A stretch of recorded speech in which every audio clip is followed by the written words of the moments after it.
Ketika Kang Taufik selaku Kepala Dinas Kebudayaan Pariwisata Kabupaten Banyuwangi menghubungi Kepala Dinas Pariwisata Malang ya, ketika tahu bahwa viralnya itu sangat merugikan kesakralan atau nilai-nilai luhur Gandrung Banyuwangi, apa atensi yang dilakukan oleh pihak Dinas Pariwisata Malang sana? Ya, beliau juga minta maaf kepada kami terhadap kejadian viral itu. Kedua, mereka juga akan ikut melaksanakan pemantauan nanti terhadap event-event sejenis ya. Jadi mungkin nanti setiap akan ada event semacam ada himbauan, semacam ada woro-woro untuk lebih mungkin jangan menggunakan adat lah. Mungkin bisa pakai bebas kan nggak masalah, nggak akan ada yang tersinggung seperti itu. Ya, atau baik. Gandrung ini kan dijadikan maskot budaya wisata Kabupaten Banyuwangi ya. Sebenarnya seberapa sakral sih bagi Dinas Kebudayaan Pariwisata Banyuwangi atas maskot Gandrung Banyuwangi itu sendiri? Jadi kalau gini, kalau kau bilang sakral itu kan sesuatu yang dikultuskan gitu ya. Sebenarnya kalau Gandrung sih kurang sakral. Sebenarnya yang sakralnya itu di sebelah. Ya. Dan sebelang Gandrung ini merupakan pengejawantahan dari sebelang sebetulnya. Dari sejalannya sebelang ke sini pengejawantahan menjadi Gandrung.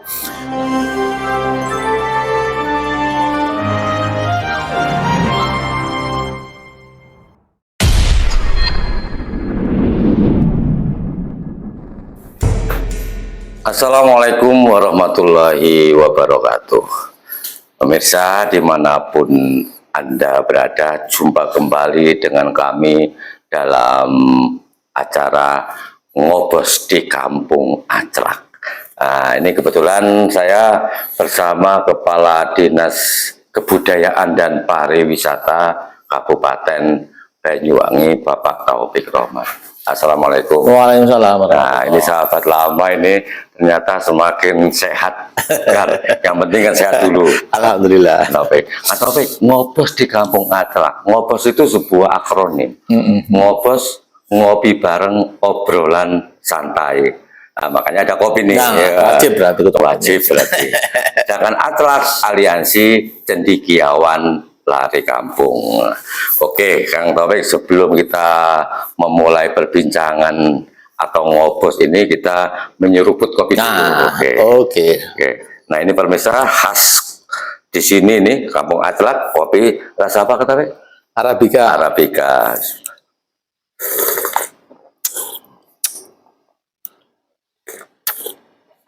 Kecut-kecutnya terasa ya. Memang karena full Arabica. Arabica. Nah, ini tanpa gula. Ini sebenarnya kalau kita ngopi tanpa gula, Arabica ini bisa membantu, terutama membantu penyembuhan lambung. Betul, asam lambung. Ini terapi sebenarnya ini. Nah, ngopi sendiri itu juga singkatan, Pak Taufik. Ngopi ngolah pikir. Nah, makanya ngolah pikir ada kopi, kita semakin kenyang. Oke, kita akan mulai bincang-bincang ya. Kita akan membahas soal viralnya di mana sosok wanita belia yang menari dengan berbalut busana gandrung. Ini gandrung sendiri merupakan maskotnya Kabupaten Banyuwangi. Ini kebanggaan bagi masyarakat Banyuwangi. Tapi disayangkan di situ yang bersangkutan dengan berbusana gandrung tanpa omprok atau mahkota dengan berjoget erotis diiringi musik horeg ya. Horeg erotis itu kalau sini ini gojek-gojek gedek-gedek kalau diskusikan setengah menggoda. Oke. Nah, sebelum kita lebih jauh saya akan mencoba pertanyaan awal. Kang Taufik, kalau kita melihat penampilan dia kalau nggak salah namanya Della Poi. Apa yang terbersit dalam pikiran Kang Taufik ketika pertama kali melihat begitu viralnya dia mengenakan baju adat Banyuwangi, yaitu gandrung dengan joget seperti itu sangat erotis, yang terpikirkan oleh Kang Taufik apa kira-kira?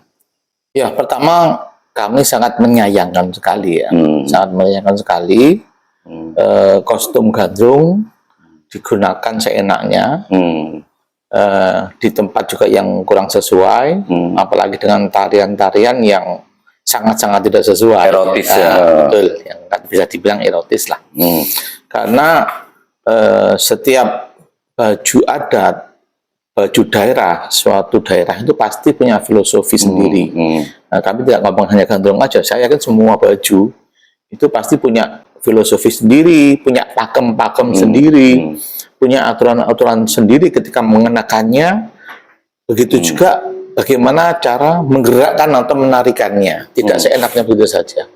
Jadi pertama kita sangat menyayangkan sekali kalau kita baca di medsos juga banyak yang mengutuk ya, banyak yang marah lah.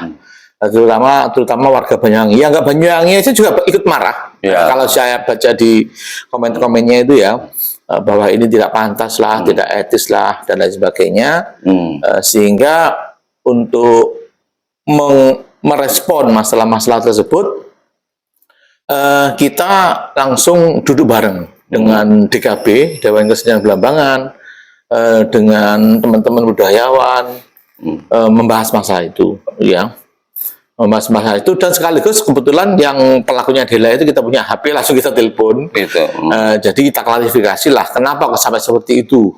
Jadi ternyata ya memang karena ketidaktahuan, ya, karena ketidaktahuan yang bersangkutan, dikiranya ya baju bandung bebas, digunakan di mana saja dengan tarian yang bebas juga.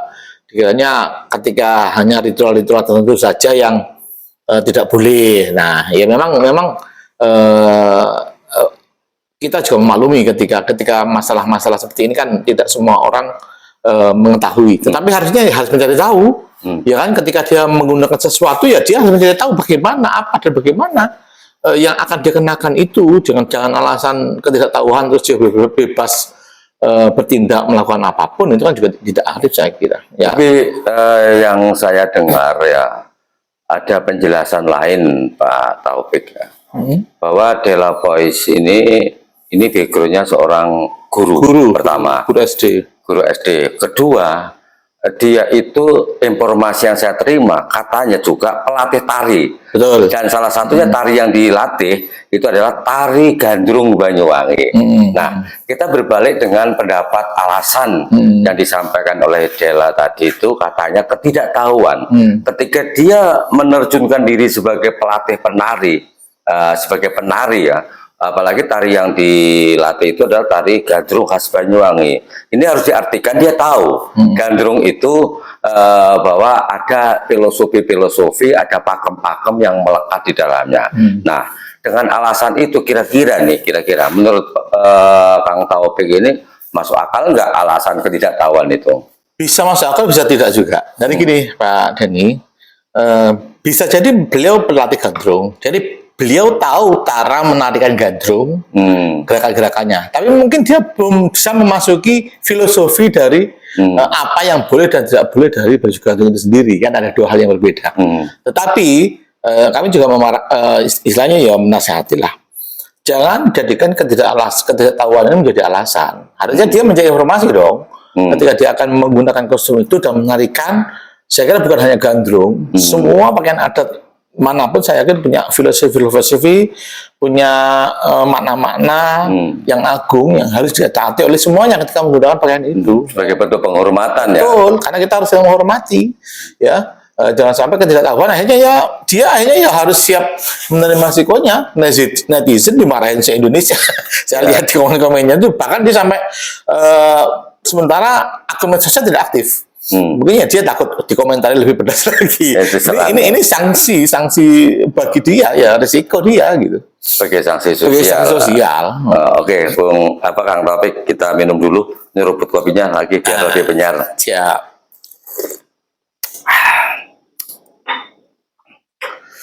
Oke, ini semakin menarik ya. Artinya ketika dia beralasan seperti itu.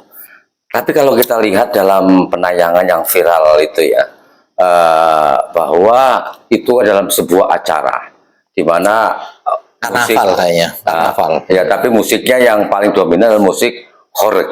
Artinya tanpa harus kita berburuk sangka kepada Dela, Dela ini adalah sebuah objek yang dimainkan, kan gitu kan. Berarti di belakangnya ini ada penyedia busana tersebut. Satu. Kedua, ada tim yang menyewa atau mengundang dia dalam sebuah acara ini. Nah, berarti di sini adalah Dela tidak sendirian, kan gitu.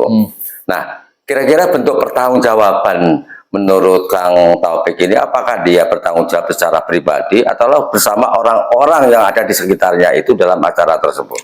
Ya harusnya, ternyata begini, setelah kita telusuri, memang Dela ini istilahnya penari bayaran lah ya. Penari bayaran yang dipanggil atau dimintai tolong atau dibayar oleh tim untuk meramaikan timnya, tim Horik itu, dan ternyata dia katanya pakaian gendungnya sudah disewakannya, kamu pakai baju ini, ya, seperti itu. Ya. Ini kan berarti kan bukan kesalahan Dela sendiri ya, berarti kesalahan orang-orang yang terlibat di dalamnya. Tetapi kami juga sudah melangkah. Kami kemarin sempat menelpon dari Dinas Kebudayaan Pariwisata Kabupaten Malang. Ya, bahwasanya ini kan setidaknya ikut bertanggung jawab event-event yang ada di daerah sana. Ya. Jadi kami menghimbau untuk bisa memantau juga, melaksanakan pembinaan juga. Ketika event-event seperti itu, kalau ingin mengenakan pakaian adat daerah manapun, ya harus sesuai dengan pakem daerah itulah. Ya, mereka harus belajar dulu, misalkan mau pakai adat Bali, mau pakai adat Sunda, misalkan lah ya. Tidak menutup kemungkinan seperti itu, karena mungkin sekarang korbannya Banyuwangi, seperti itu. Sehingga dari Dinas Kebudayaan Pariwisata setempat atau dinas yang membidangi untuk ikut serta memberikan wawasan edukasi terhadap masalah ini ya. Dan kami juga kemarin secara langsung membuat video pendek dari statement saya, statement DKB, statement pelatih itu dikemas dalam suatu video pendek dan itu kita sebarkan kepada akun-akun di beberapa kota. Harapannya ini juga suatu bentuk edukasi terhadap masalah ini, dan harapannya ke depan tidak terulang lagi masalah-masalah seperti ini ya. Ini bentuk kita untuk mengedukasi masyarakat. Artinya ini bentuk untuk sosialisasi ya? Edukasi kepada masyarakat. Harapannya ke depan lebih berhati-hati lagi. Oke. Ketika Kang Taufik selaku Kepala Dinas Kebudayaan Pariwisata Kabupaten Banyuwangi menghubungi Kepala Dinas Pariwisata Malang ya, ketika tahu bahwa viralnya itu sangat merugikan kesakralan atau nilai-nilai luhur Gandrung Banyuwangi, apa atensi yang dilakukan oleh pihak Dinas Pariwisata Malang sana? Ya, beliau juga minta maaf kepada kami terhadap kejadian viral itu. Kedua, mereka juga akan ikut melaksanakan pemantauan nanti terhadap event-event sejenis ya. Jadi mungkin nanti setiap akan ada event semacam ada himbauan, semacam ada woro-woro untuk lebih mungkin jangan menggunakan pakaian adat lah. Mungkin bisa pakaian bebas kan nggak masalah, nggak akan ada yang tersinggung seperti itu. Ya, sehingga bisa lebih mengantisipasi sih kalau menurut saya. Oke, Kang Taufik, artinya tadi disebutkan bahwa sudah ada komunikasi via telepon dengan pihak yang bersangkutan ya. Itu akan bentuk salah satu langkah, termasuk menghubungi pihak Dinas Pariwisata Malang ya. Nah, kira-kira langkah yang paling fenomenal ya untuk memberikan efek jerah terutama ya, ada enggak upaya penindakan tegas bagi pelaku, Dela dan tim pembuat acara tersebut untuk misalnya nih perlu diundang hadirkan di Banyuwangi, kemudian menyampaikan permohonan maaf terbuka di hadapan media atau di situ ada seniman-seniman, sehingga masyarakat cukup terpuaskan dengan dia legowo menyampaikan permohonan maaf itu. Ya, saya kira menurut saya pribadi sih kurang perlu Pak ini. Karena begini, ketika kita telepon yang bersangkutan aja dari nadanya ini sudah ada semacam ketakutan atau merasa bersalah atas tindakannya tersebut, dan dia juga sudah disanksi sosial oleh netizen ya, tidak hanya Banyuwangi, di Indonesia. Saya kira itu juga sudah sanksi yang luar biasa, efek jerah buat dia. apakah mungkin sampai dia datang ke sini minta maaf? Saya yakin pasti beliau ada macam ketakutan lah ya karena atas kesalahan tersebut. Dan kita tidak bisa memaksa kan, misalkan harus datang ke sini. Saya kira nggak seperti itu juga. Karena ini kan memang yang dilanggar ini kan norma adat, ya kan. Bukan yang dilanggar ini suatu aturan formal yang mungkin ada sanksi pidana. Jadi ketika norma dan adat ini yang dilanggar, tentunya sanksi sosial, ya. Sanksi sosial yang bersangkutan juga sudah minta maaf, ada rekamannya, dan itu juga kita publish. Dan alhamdulillah responnya makna juga bagus, ya. Maksudnya sudah menerima lah kesalahan beliau. Meskipun dari awalnya banyak yang ya mencerca, mencaci, memaki, tapi kita maaf juga, oh ya ke depan jangan jalan lagi ya seperti ini, bla bla bla seperti itu. Saya kira sudah cukup lah ya tindakan yang sudah kita ambil, karena ini bukan kesalahan atau melanggar aturan, melanggar aturan formil yang harus bisa kita tidak tegas seperti itu, karena ini memang yang dilanggar norma, etika, budaya ya. Yang pasti sanksi sosial itu sudah cukup saya kira. Dalam hukum adat itu kan juga ada mengatur norma-norma ya yang mengandung konsekuensi. Artinya ketika dia melanggar norma, konsekuensinya ya harus terima dihujat habis-habisan. Dan yang terbaru, saya sebelum nyampe di kantornya Taufik ini, saya baca di medsos, ternyata gelombang protes ramai, tidak henti, bahkan di antara mereka banyak yang mendesak pengen tahu permohonan maaf itu disampaikan secara visual. Nah, itu yang diminta mereka. Artinya adalah keniscayaan, karena wewenangnya kan ada di dinas kebudayaan pariwisata Banyuwangi ini sebagai benteng terakhir menjaga kesakralan Gandrung Banyuwangi. Kalau tadi disebutkan tidak perlu dengan menyatakan gelombang seperti ini, gimana terusannya? Kemarin di beberapa teman berita online sudah menyampaikan permintaan maaf rekaman ketika melalui telepon itu ada beberapa media yang sudah mempublish. Ya mungkin bisa Pak Denny cari di medsos itu. Jadi permintaan maaf ketika telepon itu panjang, itu lumayan. Nggak, artinya itu semacam visual.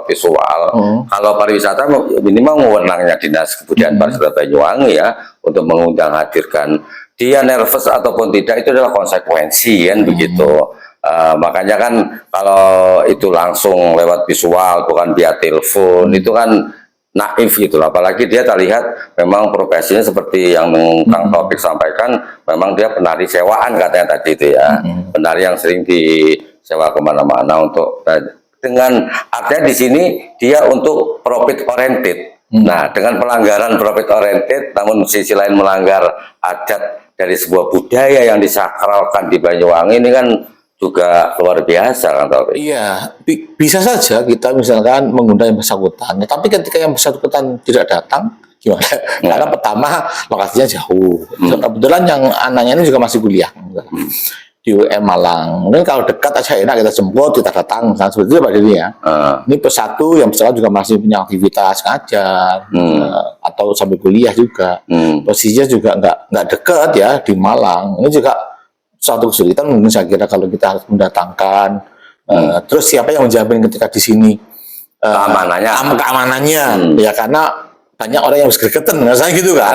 Ini juga perlu dipertimbangkan Dedi.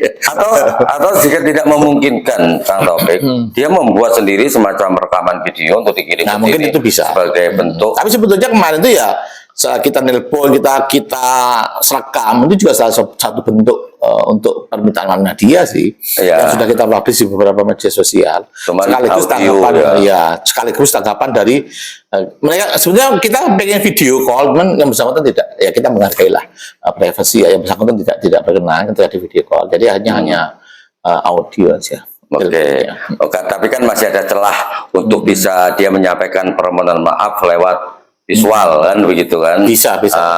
Syukur-syukur kalau dinas ini juga mengundang hadirkan untuk menyampaikan permohonan maaf di hadapan media dan seniman atau budayawan Banyuwangi. Kalau itu memungkinkan, kenapa tidak, kan Taufik? Maksudnya didatangkan lagi. Ya datangkan itu. Ya, tadi didatangkan lagi pertama, yang bersangkutan mau apa tidak, apalagi yang alasan misalkan saya masih kerja Pak, saya masih kuliah. Kedua, siapa yang menjamin keamanan ketika di sini? Tapi kan itu konsekuensi juga sebenarnya. Ya, tapi saya kira yang bersangkutan sudah menerima konsekuensi juga sih Pak Denny ya. Dengan dia dihujat sampai IG-nya di nonaktifkan, itu juga saya kira yang bersangkutan sudah menerima sanksi sosial tadi yang saya kira juga tidak, bagi persoalan perempuan juga tidak ringan ya sanksi tersebut itu, karena bayangkan dicerca, dicaci, sampai didatangi di IG-nya, masih semuanya itu saya kira bagi seseorang juga suatu hal yang sanksi yang berat juga Pak, saya kira.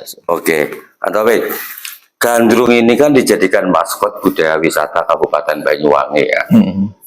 Sebenarnya seberapa sakral sih bagi Dinas Kebudayaan Pariwisata Banyuwangi atas maskot gandrung Banyuwangi itu sendiri?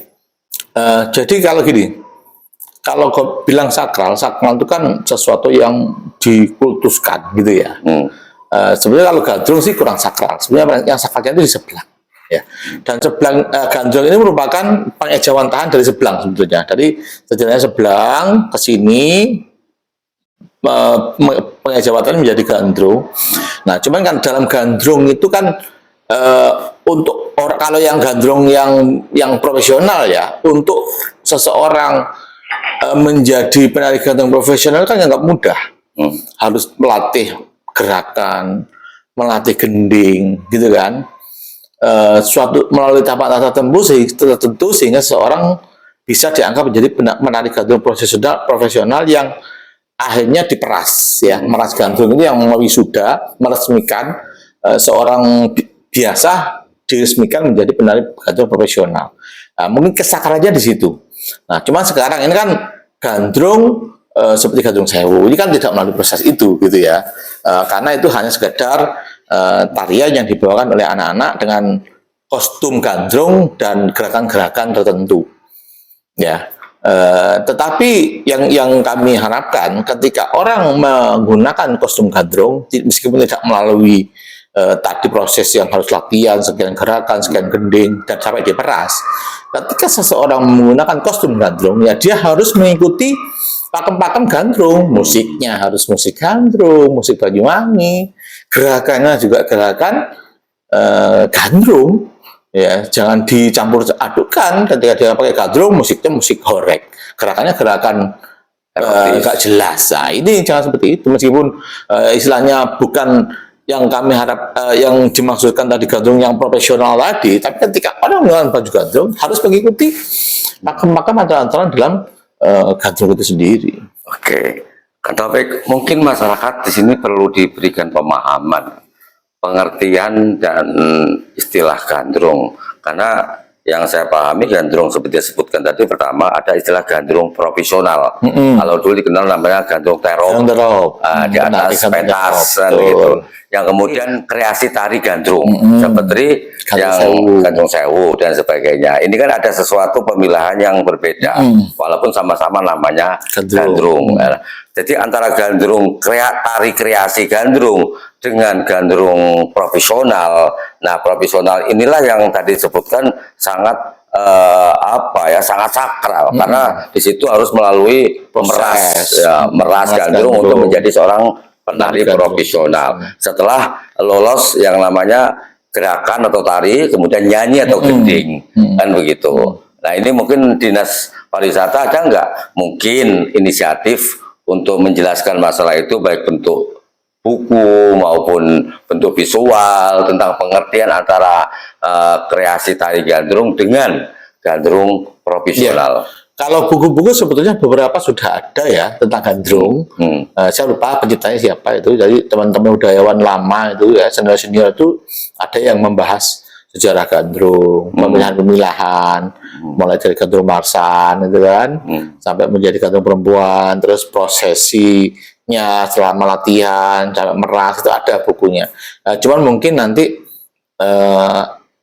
kita akan buat istilahnya edukasi sederhana barangkali ya yang bisa dilihat secara audio visual. Tidak, orang kalau baca sekarang kan budaya membaca kita rendah ya. Ya, visual Jadi yang mungkin kita buat audio visual video yang berupa edukasi sederhana ya, bagaimana gandrung itu sih, apa bedanya yang profesional dengan yang sekarang, yang tari, yang kreasi, dan apa syarat-syaratnya ketika pakai baju gandrung gitu kan.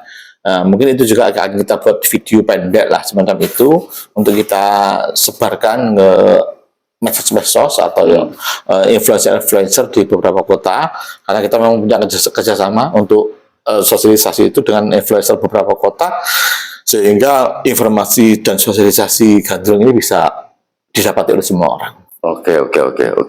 Kang Rafiq, sebelum saya akhiri, mungkin ada pesan atau petua-petua kepada masyarakat ya yang belum paham apa itu gandrung profesional, apa itu tari atau kreasi tari gandrung dan sebagainya, atau mungkin pesan lainnya, monggo sampaikan kepada pemirsa. Terima kasih kepada seluruh pemirsa baik Banyuwangi maupun luar Banyuwangi. Pada intinya setiap baju adat tradisional dari daerah manapun, saya yakin punya filosofi, punya makna, ya, punya aturan-aturan yang harus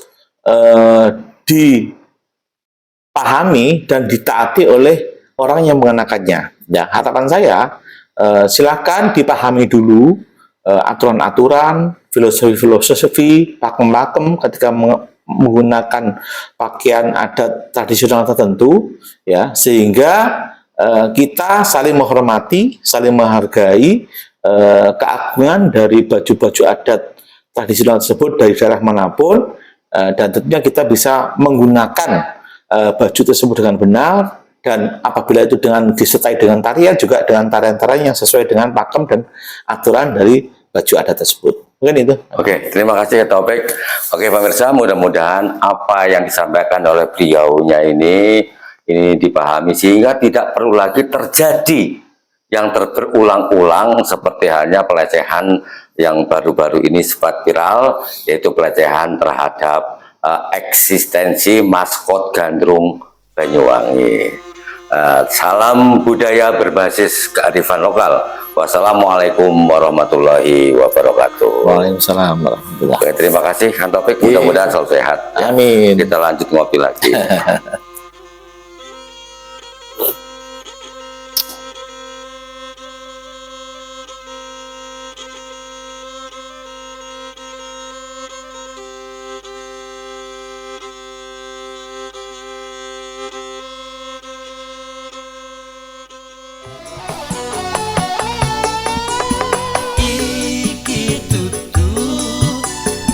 Kesenjarangan tapi ngatake wong cendekiawan iki tutu kampung senjarangan tapi kampunge wong cendek